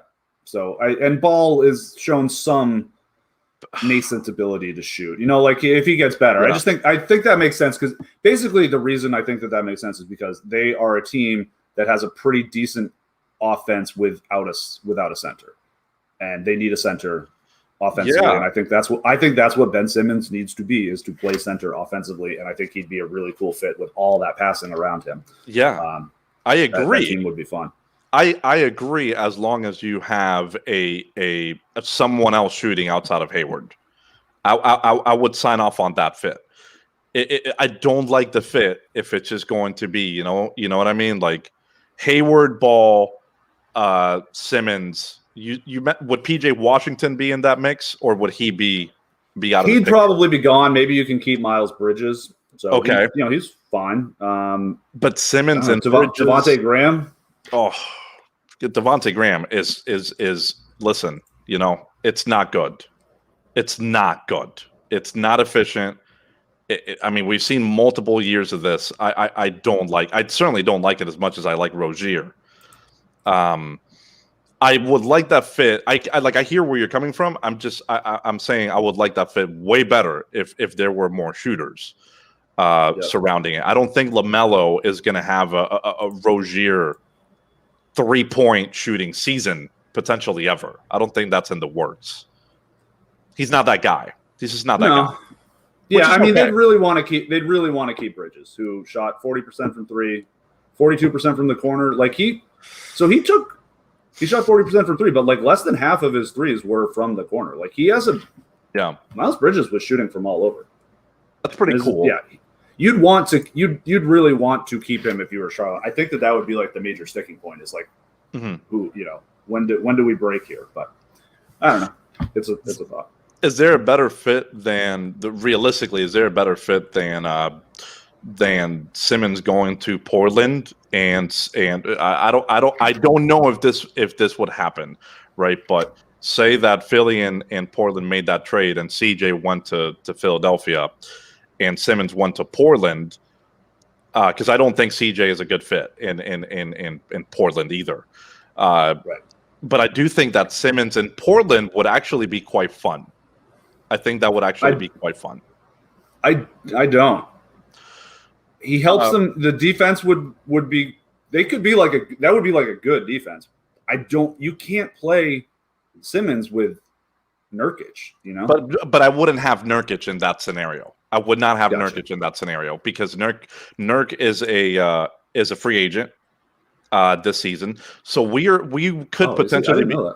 Yeah, we could potentially be looking at at Simmons, kind of what you were talking about, Simmons small ball 5, or Zach Collins playing the 5 for them. Dude, I'm into it. I'm really into that fit. Not with Nurk in that scenario. Okay. I wouldn't like it as much, essentially, is what I'm saying. Nurkic is not a free agent. So he has 1 year at $12 million left. Oh, so he'd be a free agent after this season. Yeah, so he would still be around. But I mean, who hangs up that phone? Who hangs up that phone? Is it just Portland? Because it's like, well, we're not willing to give up CJ, for damaged goods. I don't know. Yeah, I don't know. That's almost like a trade that makes like too much sense, or that people are too excited about happening that I don't like think it can. If that makes sense, it's just one of those like something else will happen. I don't know. I don't think that really makes either team like materially better. Like, I mean, CJ definitely helps Philly. It turns them into a bit more of like a Utah. Philly could be a very similar team to Utah, I think, if they do it right. Because Embiid can be a similar defensive impact guy and like definitely better offensively than Rudy. But I don't know. I don't know. For some reason I hear that one so much that I'm like, maybe we'll try something different. I don't know that Portland like totally loves that, but I could be wrong. There's also the possibility of like sending him to the Kings, which I sort of mentioned earlier, for like Buddy Hield or Harrison Barnes. They both make a lot of money. And that would improve Philly. I know that doesn't sound like it, but it would. No, sure. I mean, yeah. I think so. But I think it would be, I would think De'Aaron Fox would be who they would want, and there's no way that they're trading that. Good luck. Obviously, right? But I Tobias is still going to be around. I'm not saying that it's a horrible fit. But I also, for some reason, just don't see that happening. But currently constructed fit, the way they're constructed right now, I don't know if that would make a lot of sense. Would Barnes be coming off the bench? Then Buddy would start, I guess, would be my guess. Buddy's also pretty inefficient. He'll take a bunch of threes. It wouldn't be both of them. It'd be one or the other. Oh, okay. Okay, got you. Okay. And understood. Like Richaun Holmes has 1 year, $5 million left. He'd probably be the filler. Because like Simmons makes like $30 million, and those guys both make like 22 or something like that. So you just need a little more salary to add in there. Gotcha. Okay. Yeah. For one of them, I don't hate it. It also, it's just always in terms of what other moves are they going to make, right? If they do make that trade, okay, makes sense. What else? Right? What else is going to happen? And that's the thing with a lot of these scenarios, that it's like, as fun as it is to talk about, there's always so many moves that happen in the offseason. It's not just a one-off and nothing else happens to these rosters. There's a lot of there's a decent amount of turnover in the offseason for a lot of teams. Yeah, there totally is. Let's see here. And you were right about Nurkic, by the way. He is UFA in 2022, under contract this year for $12 million, which I actually I like that quite a bit, actually. Yep. Yeah, that's not a bad one. I mean, he's just he's not a great offensive center anyway. Like, he doesn't finish well, and then you've got Simmons in there too. And it's just clogging up too much space. Like, Dame operates out there anyway. Like, Dame would be able to do Dame stuff fine, but I just don't love the rest of it for them. And the defense would be like better, I guess. I don't know. Like, I don't know. Yeah. I got one last funny one for you that GM LeBron would absolutely sign off for, which is some form of sign and trade of Dennis Schroeder, as well as some who makes 16 now. I don't know. Schroeder's probably gonna, I think Schroeder probably commands like 3 years, $60 million, something like that. Seems about right for him. And Kyle Kuzma, who has a number of years left at like $3.5 million. Yep. Maybe Montrezl Harrell, maybe Talen Horton-Tucker, for Ben Simmons. I think that makes both teams worse somehow. Like, I don't think that's a really good one. But like, GM LeBron would 100% do that. GM LeBron, yeah. If he does do that, he should be fired as the GM.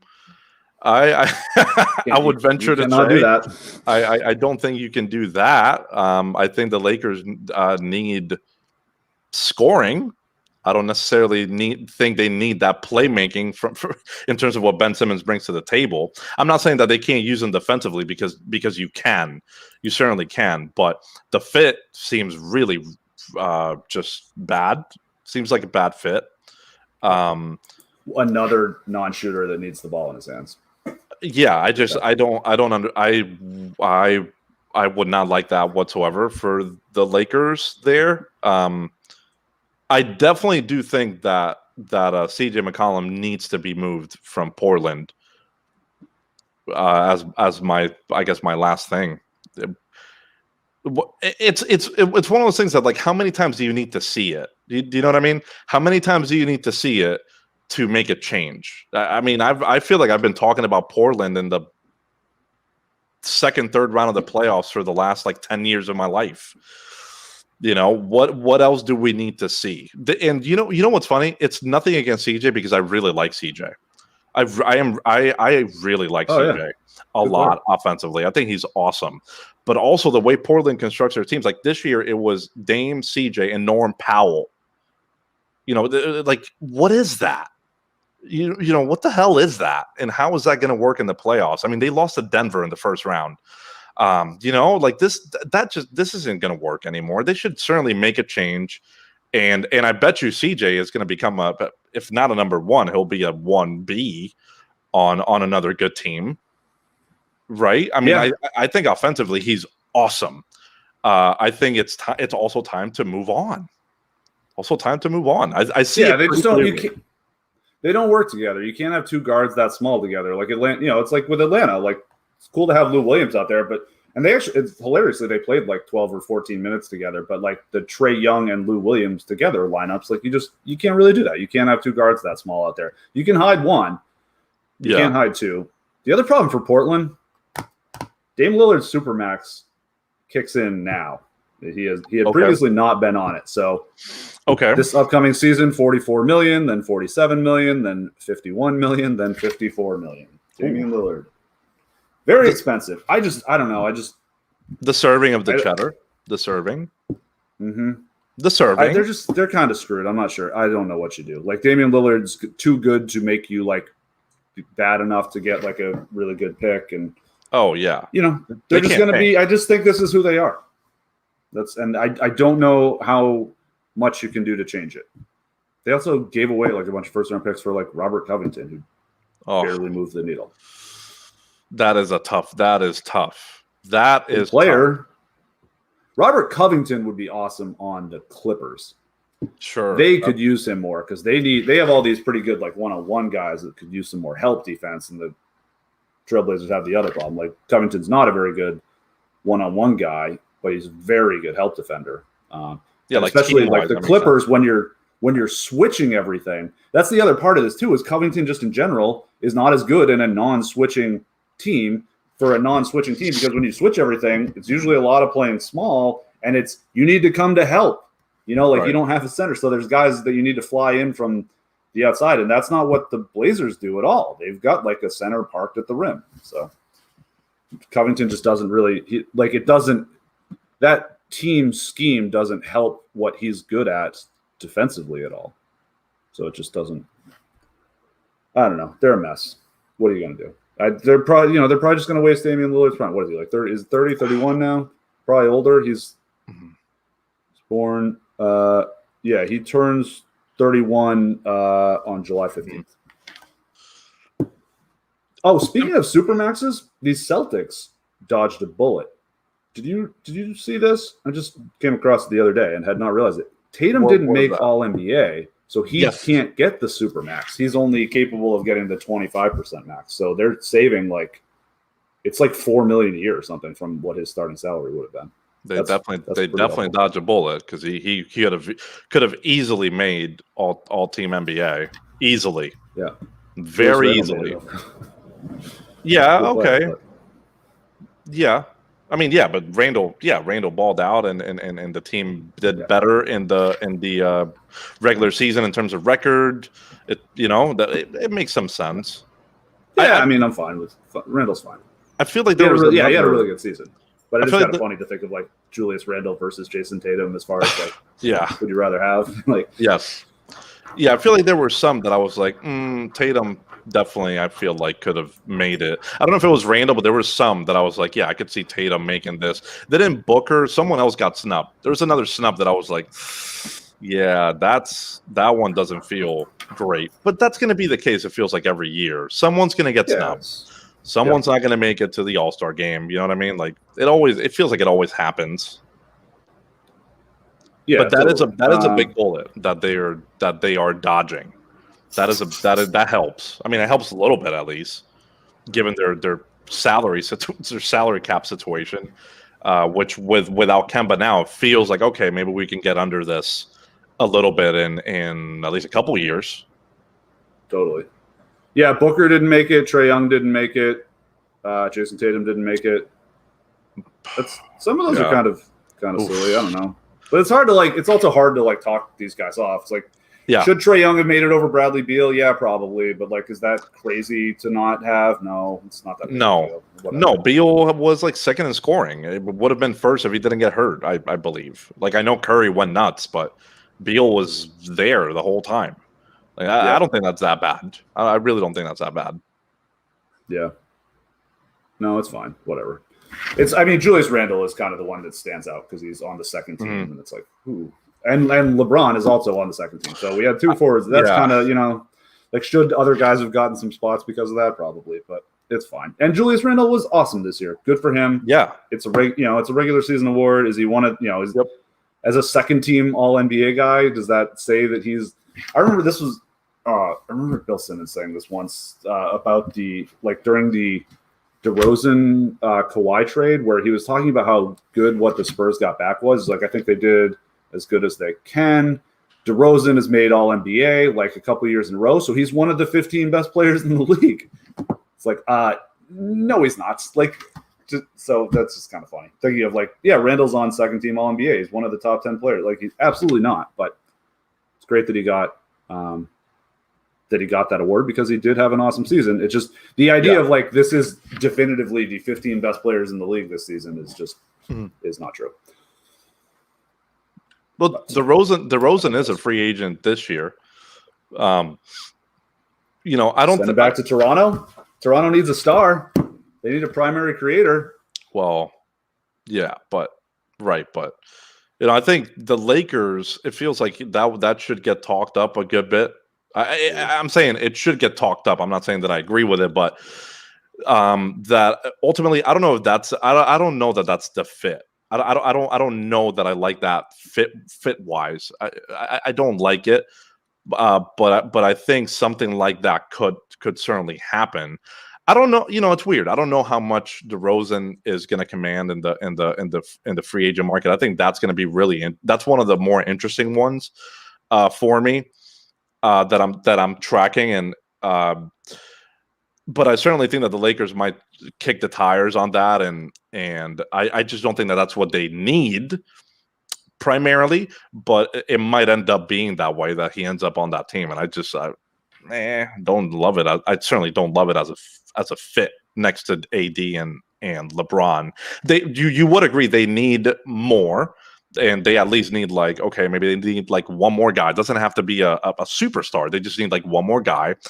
I don't think that is DeMar DeRozan that they are missing. I don't have a ton of respect for DeRozan's game, but I don't know that that's more about DeRozan than it is his fit with LeBron and AD. I actually don't think that's so atrocious. Because they kind of need another guy that can create some offense that can do it himself. DeRozan's a decent passer. His assist rate's always really good. That he doesn't turn the ball over hardly at all, which would be useful. LeBron can still mainly be the point guard, but LeBron's not, and AD is not. AD is not particularly great at okay, it's the end of the clock. Give me the ball. I'm going to get us a bucket. That's not what AD does. And LeBron can do that, but he's old and won't very often. So the DeRozan, he is one of the premier, he is still a top 5 isolation player. His teams are always worse with him on the floor than they are with him off. So something is off there. But, part of that too is that he's played on San Antonio and Toronto, which have the last, for his whole career actually. And they both are teams that are very deep. Like when he was on Toronto, they had, the best, not the, towards the end of his Toronto tenure, they had like the best sort of 5 through 9 guys in the league, like most years, and San Antonio always has that. Like San Antonio's bench just destroys people. So that's not entirely on him. Good offensive player, really good isolationist. Do you want isolation buckets to be like your primary offense? No, but it's better than post ups. Like this is what I think people still don't really understand is it's like you don't just give the ball to your center and have him go to work. Like that is not efficient. Like regardless, it's just there's unless it's like Joel Embiid can do it, and then the other guys that do that very well are actually like Devin Booker and Kevin Durant, LeBron. Like when they get switched onto someone smaller, they just like will go nuts on someone in the post. But in general, like just the old get the big guy down low and have him, toss up left-handed hooks is not good. Sure. Left shoulder hooks, sorry. Yeah, it's just generally not a very good offense. Shot. So, yeah. Oops. I clicked on the wrong thing. Okay, well, listen, we've done our requisite basketball talk. We'll get into this some more. We'll, the draft. We'll talk before the finals, probably about like what we expect to happen in the draft, and maybe there will be some more trades or trade rumors by then. It's generally not this time of year, but the Kemba deal got done, so we will see what happens, man. Do you have anything else you want to say in closing? Not really. I want to see some fun games. As much as I don't think that Atlanta can make that a series, or the Clippers, if they don't win tonight, this might just be a short series. I want 7 games on both series, if possible. I just don't see it. I think the last round is going to be more exciting than what this round is going to be, but I hope I'm wrong. I hope I'm like super wrong, and we end up having some fun basketball games to talk about. But it does feel like we're destined for Bucks Phoenix in the end, and we'll talk about that if it happens once the finals kick in. Right before that, counterpoint, dude. The Clips have been down 2-0 in every series so far. So. Yeah. That's where they want to be, And could Kawhi could he come back? Could he come back? Yeah. That could change the way I think about that series. It certainly could, because I think a healthy Kawhi, healthy teams, even though the Clippers are definitely not going to have a backup, I definitely think we could be talking about a completely different series. But if you're telling me Kawhi's not going to play in this series at all, it's going to be really hard to change my mind. No, I think so too. It's going to, and we haven't heard anything about Kawhi other than ACL injury, and that it's not torn. So yes, knee sprain. Yeah, the latest thing. Seems bad. I don't know. I don't know, but we'll see. I would love to see him come back. I'd love for them to win. Sure. I would love for them to win tonight at plus 155 and over 222.5. Let's see that one come in. Sure. But I don't know. I don't really know, but we will see. We can't tell the future. That's what's fun about it. But it is fun to talk about what might happen in the future, and then also talk about the things that have happened in the past, because that's what we do, man. We talk about things. You know what I mean? I know exactly what you mean. I think the thing that we nailed the most was Atlanta beating Philly, even though I didn't think it would happen that way. But I think none of us are surprised on the teams that are remaining right now. I know you were very adamant on Clippers are going to beat Utah in that series. Right. I was more from a betting angle. I was more like, just take the Clippers because they're the plus money. Just take that side. But I didn't feel great about either side. But also now that we're here, I'm not surprised at these Final Four at all. Oh yeah, I forgot about that. Maybe we should victory lap. I don't remember what my predictions were necessarily, because it's not like generally not trying to. But I think I was. Yeah, I thought Atlanta could give them a good series. I was, quite sure that the Clippers would win. And I remember saying that Phoenix, because we were talking about Phoenix odds, and I was like, I think they could look really good in this Denver Yeah. series and have their odds shortened. And that is kind of exactly what happened. It's just everyone else is so hurt that like they're kind of out a little too. And we actually were talking up the Bucks too. Wow, I should have. Yeah, no, really. I thought we had some really looking back on it, revisionist history. I thought our picks were pretty awesome. I also was I was also pretty high on the over on the game totals for Milwaukee and Brooklyn. And I missed that one by a lot in the first game. If you recall, like I thought that could have easily been a series where the total was in like closer to the 240 range, and at that point it was 238. And the game total for the last game was like 218 or something like that. You know, Milwaukee's offense just really sputtered. Like in the shocking Blake Griffin neutralizing Giannis thing, like really threw the whole thing off. Really, honestly, that was the biggest unforeseen event of that series, and it really, I think that's what did it. And obviously, I'm not saying that injuries didn't play a factor. Like, you know, some of these unforeseen things just didn't happen, and it kind of screwed us. But that was the one thing in so far that I remember saying in these conversations, and I was off by a good bit on those totals for those games, because they turned out to be very, very different after the first game. Yeah, totally. Okay, well, let's put it on record, because I wish we had for the last round now, because we didn't. But what do you got? What do you think for these two series? Who and how many? Oh, yeah. Well, I think that Phoenix is going to win. I think Phoenix is going to win in 5 games. I think Phoenix is going to win in 5 games, and then I'll just give you my other pick. I think Milwaukee will also win in 5 games. I'm going to give Atlanta 1 game. Yep. That's exactly where I am, man. I had a feeling that's what you were going to say. Yeah, we're on the same page. Okay. And whatever. That's not really surprising given what we've been talking about the whole time. But, you know, I think these teams are, you know, enough of a stronger match that they're not going to get brought to 7, and then it's just easier to pick in 5 than in 6, because these are the 2 home court teams. So it's like they finish out, and they're they win 2 at home to start, they lose 1 of the ones on the road, and then they come back and finish it off. I think that's Phoenix also has that most likely scenario in both. Phoenix also has that 1 game under their belt. Remember, they won the game 1 already. Their best chance is tonight. Catch them without CP3.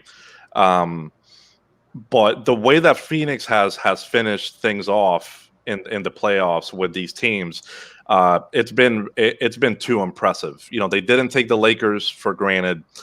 They didn't take Denver for granted. They just swept them. You know, they didn't take their foot off the gas.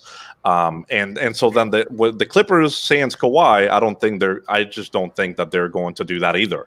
So it's so easy for me to say 5 with their current situation. Yep, I think that is correct. All right, well, I mean, I hope that I'm wrong. I hope that the Phoenix one at least is wrong, because I want the Clippers to give them a bit more of a fight. But sure, we shall see what happens, and we will be back in a little bit. Good luck with all of your DFS contests, betting contests, I don't know, shit-talking contests. Have some fun. It's playoff time. We certainly are. Great talking to you, bud, and we will see you all soon.